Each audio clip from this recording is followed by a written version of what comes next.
Audio Jungle.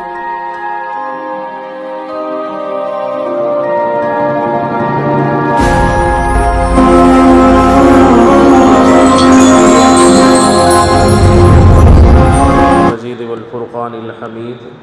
بعد أعوذ بالله من الشيطان الرجيم. بسم الله الرحمن الرحيم.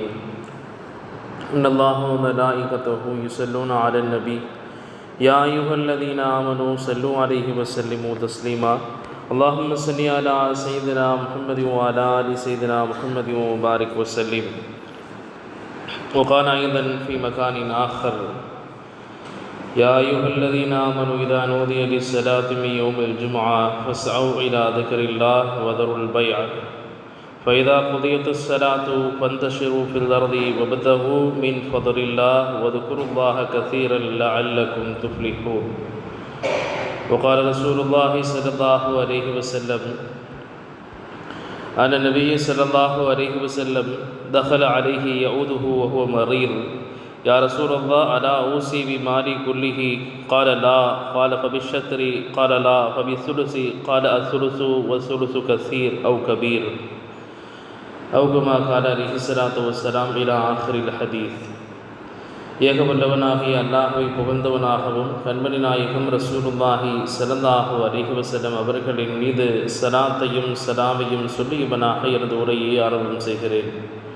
அல்லாஹ்வின் நல்லடியார்களே, அல்லாஹ் ஜல்ல ஷானஹு தஆலா அவனுடைய மாபெரும் கருவை அவன் நம்மை முஃமினாகவும் முஸ்லீமாகவும் படைத்து குறிப்பாக எம்பெருமான் ஸல்லல்லாஹு அலைஹி வஸல்லம் அவர்களினுடைய உம்மத்திலே அல்லாஹ் நம் அனைவரையும் ஆக்கியிருக்கிறான். அல்ஹம்துலில்லாஹ்.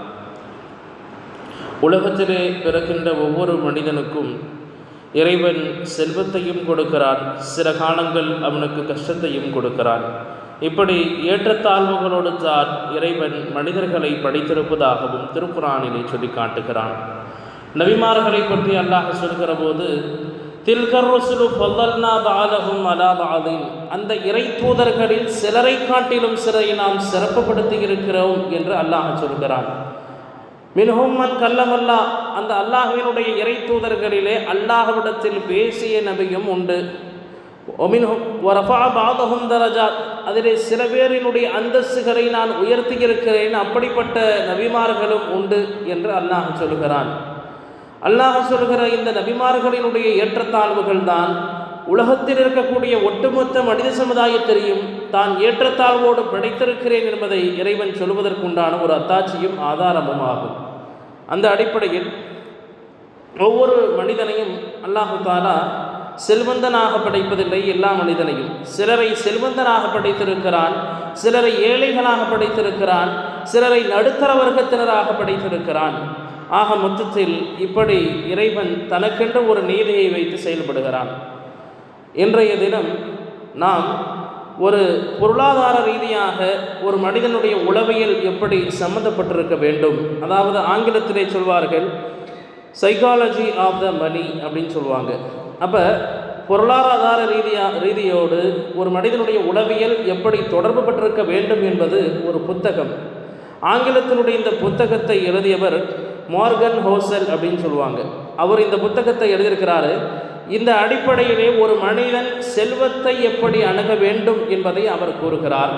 ஆனால் இன்றைய தினம் நாம் பார்க்க இருப்பது இஸ்லாமிய பார்வையில் ஒரு மனிதன் செல்வத்தை எப்படி அணுக வேண்டும் என்பதை அவர் எழுதி அந்த புத்தகத்தோடு வைத்து நாம் பார்க்க போகிறோம். அவர் முதல்ல சொன்ன ஒரு வாசகம் என்னென்னா, ஒவ்வொரு மனிதனும் பணத்தை சம்பாதிக்கிறான், ஆனால் அவன் சம்பாதிக்கின்ற போது அவனினுடைய எண்ணங்கள் எப்படி இருக்கும்னு சொன்னால், அவனுடைய சிறு பருவத்திலே அவன் எதை கொண்டு வளர்ந்தானோ அந்த மாதிரி தான் அவனுடைய எண்ணங்கள் போய்கொண்டே இருக்கும். உதாரணமாக சொல்ல போனால், இரண்டு மனிதர்கள் இருக்கிறார்கள் என்று சொன்னால் அந்த இரண்டு பேரினுடைய சிந்தனைகளும் வெவ்வேறாக இருக்கும் அப்படின்னு அவர் சொல்கிறார். ஏன்னா ஸல்லல்லாஹு அலைஹி வஸல்லம் ஹதீஸில் சொல்லுவாங்க, இன்னமல்லா அமாலு பின்னியாத்தி, நீங்கள் செய்கிற அமல்கள் எல்லாம் உங்களுடைய எண்ணத்தை அடிப்படையாக கொண்டு தான் இருக்கிறது அப்படின்னு ஸல்லல்லாஹு அலைஹி வஸல்லம் சொல்லுவாங்க. அப்போ ஒரு மனிதன் சம்பாதிக்கிற பணத்தை அவன் வளர்கிற போது ஏழையாகவோ, தன்னுடைய தந்தை ஒரு ஏழையாக இருந்தால் அவன் எப்படி நினைப்பான்னு சொன்னால், இன்றைக்கி நம்ம பொழப்ப ஓட்டினா போதும், அப்படின்ற சிந்தனை தான் அவனுக்கு இருக்குமே தவிர, நம்ம ஒரு பெரிய மாளிகைகளை கட்டணும், நம்ம ஒரு கோடீஸ்வரனாக ஆக வேண்டும் என்கிற சிந்தனைகள் எல்லாம் அவனுக்கு இருக்காது. என்ன கேட்டால், அவனுடைய சூழ்நிலைகள் அப்படி, அவன் வளர்கிற போங்கு தான் அப்படி. அந்த போங்கு தான் ஒரு மனிதன் பணத்தோடு எப்படி இருக்க வேண்டும் என்பதை முடிவு செய்கிறது. ஆனால் ஸல்லல்லாஹு அலைஹி வஸல்லம் அவங்க சிறு வயதில் இருக்கக்கூடிய தன்னுடைய பேர குழந்தைகளுக்கு பொருளாதாரத்தை கற்றுக் கொடுத்தார்கள். ஒரு பொருளை மற்றவர்களுடைய பொருளாக இருந்தால், அமானிதமான பொருளாக இருந்தால் அதை நீங்கள் எடுக்கக்கூடாது என்பதை ஸல்லல்லாஹு அலைஹி வஸல்லம் சொல்லிக் கொடுத்தாங்க. ஹஸரத் அவங்களுடைய பேர குழந்தைகளை ஒருத்தங்க என்ன செய்வாங்க, ஸல்லல்லாஹு அலைஹி வஸல்லம் கனிமத்தினுடைய பொருட்களை வைத்திருக்கின்ற போது அதுலேருந்து ஒரு பொருளை எடுத்து வாயில் போடலான்னு போவாங்க. அப்படி போகிற போது ஸல்லல்லாஹு அலைஹி வஸல்லம் கையை பிடிச்சு, இது நமக்கு ஹலால் ஆக்கப்படவில்லை, கனிமத்தினுடைய பொருட்கள், சதகாவினுடைய பொருட்கள், ஸல்லல்லாஹு அலைஹி வஸல்லம் சொல்லுவாங்க, அது பங்கு வைப்பதற்கு முன்னாடி நீங்கள் எடுக்கக்கூடாது. அதே மாதிரி சதகாவினுடைய பொருட்களை அல்லாஹ் நமக்கு ஹராமாக ஆக்கி இருக்கிறான் அப்படின்னு சிறு பருவத்திலிருந்தே ஒரு பிள்ளையை கண்டிப்போடும் ஸல்லல்லாஹு அலைஹி வஸல்லம் அவர்கள் சொல்லிக் கொடுக்கிறார்கள் என்று சொன்னால், இஸ்லாம் நமக்கு சொல்லித் தருகிற ஒரு பாடம். 5 ரூபா நீங்கள் ஒரு பிள்ளைக்கு நீங்கள் கொடுத்தாலும் அந்த 5 ரூபாயை அந்த பிள்ளை எதற்காக செலவு செய்கிறார்கள் அப்படின்றதில் பெற்றோர்கள் கண்காணிப்பாக இருக்க வேண்டும். ஏன்னா ஸல்லல்லாஹு அலைஹி வஸல்லம் ஒரு ஹதீஸை சொல்வார்கள். அப்துல்லாஹ் இப்னு உமர் ரலியல்லாஹு அன்ஹுமா அவர்கள் அறிவிக்கிறார்கள், ஸல்லல்லாஹு அலைஹி வஸல்லம் சொன்னாங்க, அலா அறிந்து கொள்ளுங்கள் மக்களே, குல்லுக்கும் ராயின், உங்களில் இருக்கக்கூடிய ஒவ்வொருவருமே ஒரு கண்காணிப்பாளர் தான். வக்குல்லுக்கும் மஸ்ஊலுன் அன் ரஅய்யதிஹி, உங்களுக்கு கீழே யாரை நீங்கள் பொறுப்பாக கொடுக்கப்பட்டிருக்கிறீர்களோ அவங்கள பற்றி நீங்கள் அல்லாஹ்விடத்திலே விசாரிக்கப்படுவீர்கள் அப்படின்னு சொன்னாங்க ஸல்லல்லாஹு அலைஹி வஸல்லம்.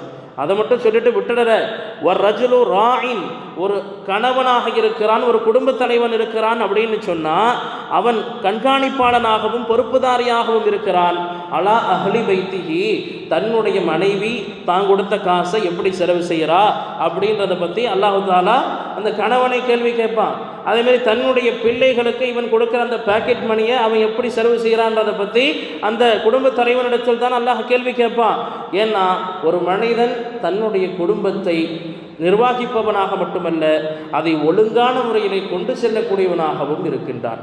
இன்றைக்கி நம்ம ஒரு 1000 ரூபா நம்முடைய பிள்ளை கேட்குதுன்னு நம்ம கொடுத்துட்டோம்னு சொன்னால், அந்த 1000 ரூபாவில் அவன் என்ன செய்கிறான், அல்லாஹ்வுக்கு விருப்பமான செயலை நம்முடைய குழந்தைகள் செய்கிறதா, அல்லது இந்த உலகத்தில் எவ்வளவோ ஆபாசங்களும் எவ்வளோ அனாச்சாரங்களும் நிறைந்து கிடக்கிறது, அந்த விஷயங்களை நம்முடைய குழந்தைகள் செய்கிறதா அப்படின்றத கண்காணிக்கின்ற அந்த பொறுப்பு இருக்கிறதே ஒவ்வொரு குடும்ப தலைவருக்கும் இருக்கிறது.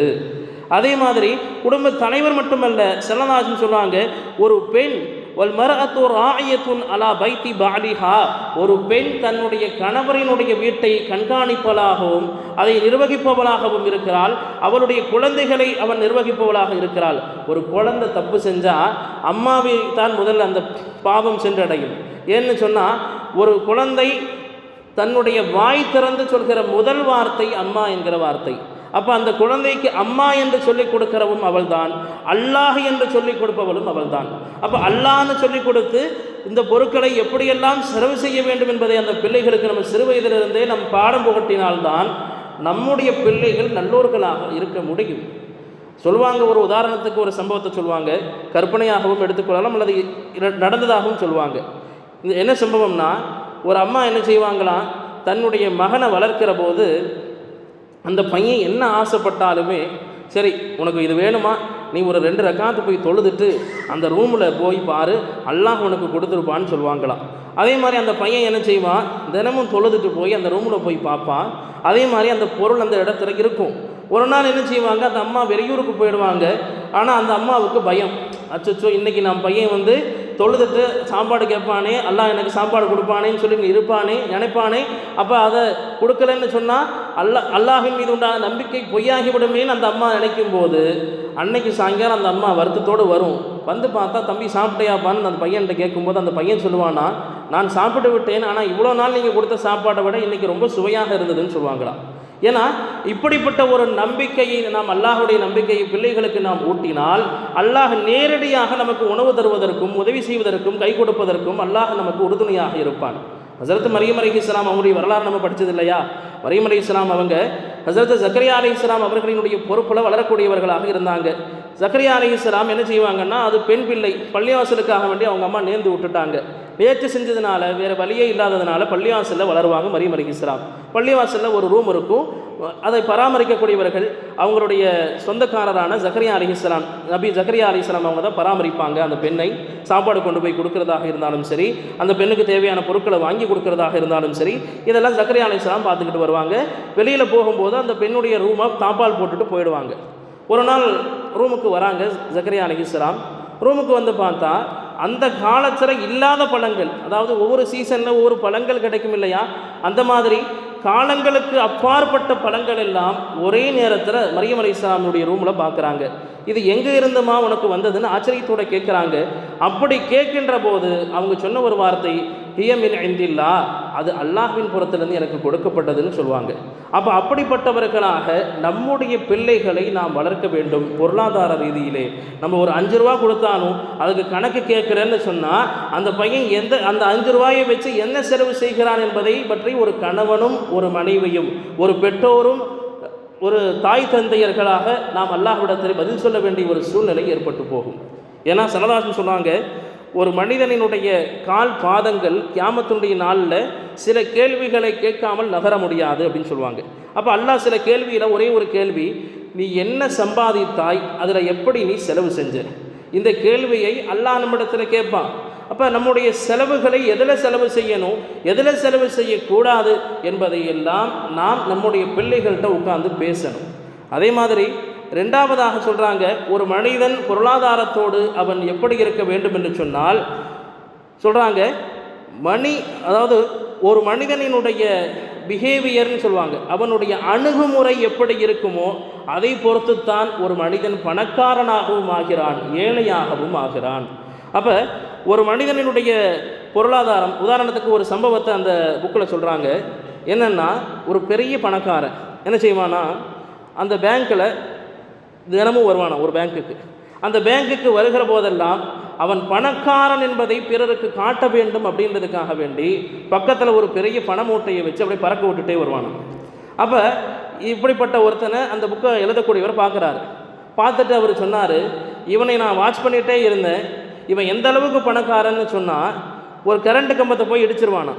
இடிச்சிட்டு 500 ரூபா பணம் கேட்டாக்கா, என்கிட்ட நீ 500 ரூபாய் கேட்குறியா, சே இந்த 5000 ரூபாய் பிடி அப்படின்னு தூக்கி எறியக்கூடியவன். அப்போ தன்னிடத்திலே பணம் இருக்கிறது என்பதை மக்களுக்கு காட்டக்கூடிய ஒரு பணக்காரன். அப்போ அப்படி இருக்கக்கூடியவனுடைய நிலையை அந்த இதில் புக்கில் எழுதுகிறாங்க. இந்த பணக்காரனுடைய நிலையை கடைசியில் பார்த்தா இந்த பணம் கடைசி வரை அவனுக்கு நிலைக்கல.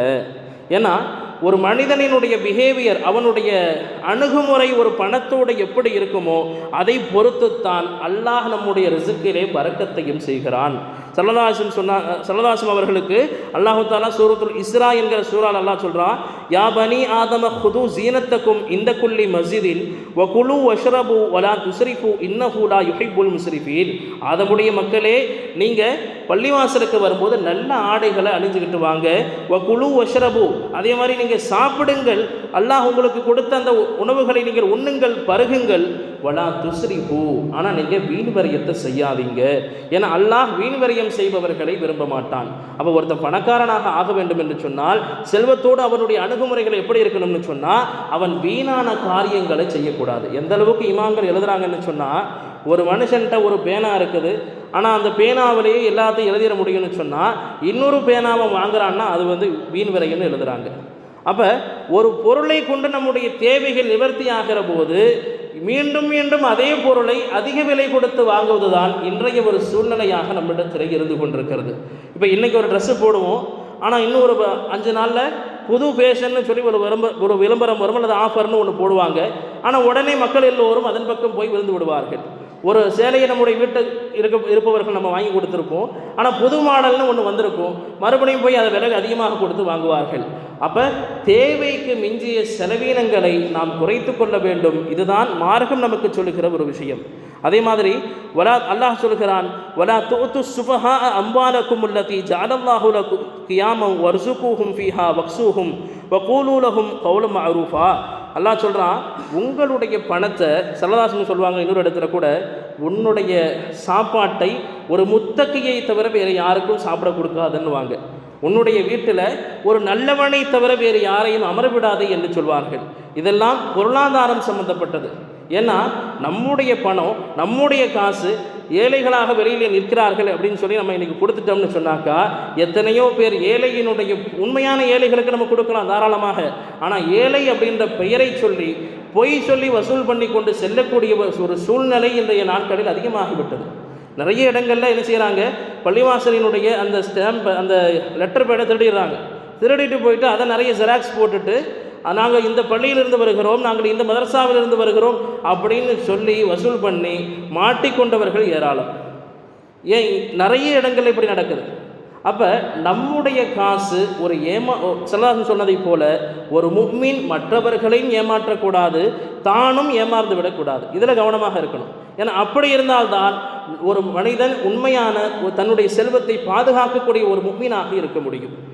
அதே மாதிரி அலி ரலியல்லாஹு அன்ஹு சொல்லுவாங்க, மா அன்ஃபக்த அலா நஃப்ஸிக, வீண் விரயம்னா இன்றைக்கி நம்ம என்ன நினச்சிட்டோம்னா, நம்முடைய குடும்பத்தினர்களுக்கு செலவு செய்வதில் கஞ்சத்தனம் எதையும் காட்டக்கூடாது. ஏன்னா கஞ்சத்தனத்தை சில பேர் காட்டிடுவாங்க. செலவு செய்யக்கூடாது அப்படின்னு சொன்னாலே தன்னுடைய குடும்பத்துக்கு வெறும் ஒரு 1000 ரூபாயை கொடுத்து இந்த ஒரு மாதத்துக்குலாம் ஓட்டுன்னு சொல்லி காசு கொடுத்துட்டு வந்துடுவாங்க. 1000 ரூபாயில் இன்றைக்கி ஓட்ட முடியுமா? அப்படிப்பட்ட ஒரு சூழ்நிலை இன்றைக்கி நிலவுகிறதா? கிடையாது. ஏன்னா ஒரு நடைமுறை கவனித்து ஸல்லல்லாஹு அலைஹி வஸல்லம் அவர்கள் செலவு செய்யவே கூடாதுன்னு சொல்லலை. செலவு செய்தாலும் அது நல்ல முறையிலே பயன்படுத்துங்கள், வீண் விரயத்திற்கு பயன்படுத்தாதீர்கள்னு சொன்னாங்க. அலி ரலியல்லாஹு அன்ஹு சொன்னாங்க, மா அன்ஃபக்த அலா நஃப்ஸிக வ அஹ்லி பைத்திக ஃபி கைரி ஸரஃபின் வலா தப்தீரின், நீங்கள் உங்களுடைய குடும்பத்துக்காகவும் உங்களுக்காகவும் வீண் விரயம் அல்லாமல் செலவு செய்யுங்கள் தாராளமாக. அதே மாதிரி ஒமா தசத்தக்த, இந்த உலகத்தில் நீங்கள் எந்த ஒன்றை சதக்காவாக செய்தீர்களோ, சதக்கா என்று வருகிற போது எதையெல்லாம் எடுத்துக்கணும்னு சொன்னால் சதக்கத்துல் ஜாரியான்னு சொல்லுவாங்க. குர்ஆனை வாங்கி பள்ளிவாசலுக்கு அன்பளிப்பாக கொடுப்பது, ஒரு நிறைய ஃபேனு லைட்டுகளை வாங்கி பள்ளிவாசலுக்கு நீங்கள் கொடுக்கறது, இதெல்லாம் சதக்கத்துல் ஜாரியா. நீங்கள் மௌத்தா போயிட்டாலும் பள்ளிவாசல் அதை பயன்படுத்தப்பட்டாலோ அல்லது உங்களுடைய குர்ஆன்கள் ஓதப்பட்டாலோ மரணித்ததற்கு பிறகும் உங்களுக்கு நன்மை வந்து சேர்ந்து கொண்டே இருக்கும். இதெல்லாம் பழங்காலத்து நல்லோர்களினுடைய நடைமுறைகளில் இருந்தது. ஆனால் இன்றைக்கி பள்ளிவாசலுக்கு அன்பளிப்புகளை வாங்கி தரக்கூடிய ஆட்கள் குறைவாக போகிறார்கள். அப்போ எப்படி போகிறதுனால நம்ம செலவு செய்யக்கூடிய பணங்கள் வீண் விரயமாக போய்விடுகிறது. அதே மாதிரி அல்லாஹ் சொல்கிற ஒரு விஷயம் என்னென்னா, காரூன் அப்படின்னு சொல்லி ஒருத்தன் இருந்தான், மூசா அலைஹிஸ்ஸலாமினுடைய உம்மத்து. அவனுக்கு அல்லாஹ் எந்த அளவுக்கு செல்வத்தை கொடுத்திருந்தான்னு சொன்னால், அவனுடைய செல்வத்தினுடைய அந்த பொக்கிஷங்களினுடைய சாவி இருக்குது இல்லையா, அந்த கஜானாக்களினுடைய கருவூலங்களினுடைய சாவியை மட்டும் 70 ஒட்டகங்கள் சுமந்து செல்லுமாம். அப்படிப்பட்ட செல்வங்களை அல்லாஹ் கொடுத்திருந்தான். ஆனாலும் அவனுக்கு ஒரு பைசா கூட பிரயோஜனம் கிடையாதுன்னு அல்லாஹ் சொல்கிறான். ஏன்னா அவன் என்ன சொன்னான், இதெல்லாம் என்னுடைய அறிவாலையும் என்னுடைய மூதாதையர்களாலையும் நான் சம்பாதிச்சதுன்னு சொல்கிறான். அப்போ ஒரு முஃமின் தான் சம்பாதிக்கின்ற சம்பாத்தியத்தை, யா அல்லாஹ் இதை நீதான் எனக்கு கொடுத்தாய், இன்றைக்கி நமக்கு 1000 ரூபா வியாபாரம் ஆகுதா அல்ஹம்துலில்லாஹ் என்று சொல்லக்கூடியவன் ஒரு முஃமின். அதே மாதிரி நாளைக்கு ஒரு 2000 ரூபாய்க்கு ஆகுதா, அப்பொழுதும் அல்ஹம்துலில்லாஹ் என்று சொல்லக்கூடியவன் ஒரு முஃமின். அதே மாதிரி அடுத்த நாள் வியாபாரமே சுத்தமாக இல்லையா, அப்போதும் அல்ஹம்துலில்லாஹ் என்று சொல்கிறான். பார்த்தீங்களா, அவன்தான் உண்மையான ஒரு முஃமின். ஸல்லல்லாஹு சொல்லுவாங்க, ஒரு பறவை காலையிலே எழுந்து எப்படி பறக்கிறதோ வெறும் வயிற்றோடு தான் போகுது, ஆனால் மாலையில் திரும்புகிற போது அது வயிறு நிரம்பி திரும்புகிறது இல்லையா, அது மாதிரி தான் ஒரு முஃமின் தன்னுடைய பொருளாதாரத்தை ஈட்டுவதிலே முன்னெடுக்க வேண்டும் தன்னுடைய நடவடிக்கைகளை. அல்லாஹ்வை நம்பி நம்ம வியாபாரத்தை தேடி போகணும். அல்லாஹ் குர்ஆனில் சொல்கிறான், ஜும்மாவை பற்றி சொல்கிற போது, நீங்கள் ஜும்மாவினுடைய பாங்கு சொல்லப்பட்டு விட்டால் வியாபாரத்தை விட்டுடுங்க. ஃபஸ்அவு இலா திக்ரில்லாஹ், அல்லாஹ்வினுடைய திக்ரின் பக்கம் நீங்கள் ஓடி வாருங்கள் அல்லாஹ் சொல்கிறான். சை அப்படின்னா எப்படி ஹஜ்ஜினுடைய சமயத்தில் அந்த ஹாஜிகள் ஓடுவாங்க இல்லையா சஃபா மர்வாக்கு மத்தியில், அந்த வார்த்தையை அல்லாஹ் பயன்படுத்துகிறான். அப்போ என்ன அர்த்தம், பாங்கு சொல்லிட்டு பயான்லாம் முடிச்சு குதுபாயற சமயத்துக்கு நீங்கள் வராதிங்க, உடனே பாங்கு சொல்லப்பட்டு விட்டால் உடனடியாக நீங்கள் பள்ளியின் பக்கம் ஓடி வாருங்கள். இதில் அல்லாஹ் இன்னொரு வார்த்தையும் சொல்கிறான், வதருல் பை, வியாபாரத்தை விட்டுடுங்கன்றான். எந்த ஒரு விஷயத்தை அல்லாஹ் குர்ஆனில் வலியுறுத்தி சொல்கிறானோ அதை நம்ம விடலைன்னா அதை நம்ம ஹராமை செய்வதை போல. ஜும்மாவுடைய சமயத்தில் ஒருத்தர் 100 ரூபா வியாபாரம் செய்கிறாருன்னா அவருக்கு அல்லாஹ் தஆலா 1000 ரூபா நஷ்டத்தை வைப்பான்னு அர்த்தம். அப்போ இதெல்லாம் ஒரு மனிதன் தன்னுடைய பொருளாதார ரீதியாக அவன் மேற்கொள்ள வேண்டிய நடவடிக்கைகளில் உண்டது. அதே மாதிரி நம்முடைய ஒரு மனிதன் பொருளாதாரத்தை சேமிக்கணும்னு சொன்னால் சொல்லுவாங்க ஆங்கிலத்தில், wealth is what we have save our money. நம்முடைய செல்வத்தை, நம்முடைய வளத்தை சேமிப்பதற்கு பெயர் தான் செல்வம். நம்ம நினைக்கிறோம் காசு பணத்தை சேர்த்து வச்சுக்கிட்டே வந்தால் பணக்காரன் ஆயிடலான்னு சொல்கிறோம். ஆனால் காசு பணங்களை சேமிப்பதை விட நம்முடைய வளங்களை சேகரிக்க வேண்டும். உதாரணமாக ஸல்லல்லாஹு சொல்லுவாங்க, ஸல்லல்லாஹு சொல்கிற போது அஸ்ஸுலுசு வஸ்ஸுலுசு கசீர் இன்னக இன் ததர வரசத்தக அக்னியா கைரும் மின் அன் ததரஹும் ஆலத்தன். உங்களுடைய வம்சத்தை நீங்கள் ஏழைகளாக விட்டுவிடாதீங்க. ஒரு சஹாபி என்ன செய்வாங்க, பள்ளிவாசலுக்கு தன்னுடைய சொத்துக்களை எழுதி வைக்கலான்னு சொல்லி கேட்பாங்க பைத்துல் மால். அப்படி எழுதி வைக்கும்போது 3/4 நான் கொடுக்குற நாயகமேன்னு சொல்லுவாங்க. அப்போ ஸல்லல்லாஹு சொல்லுவாங்க, உன்னுடைய சந்ததிகளை நீ ஏழைகளாக விட்டுவிடாதீர்கள், உங்களால் முடிந்ததை நீங்கள் தானமாக கொடுங்கள். எல்லாத்தையும் தானமாக கொடுத்துட்டு சந்ததிகளை மக்களிடத்தில் கையேந்த விட்டுட்டு போகிறதுல எந்த விதமான பலனும் கிடையாது.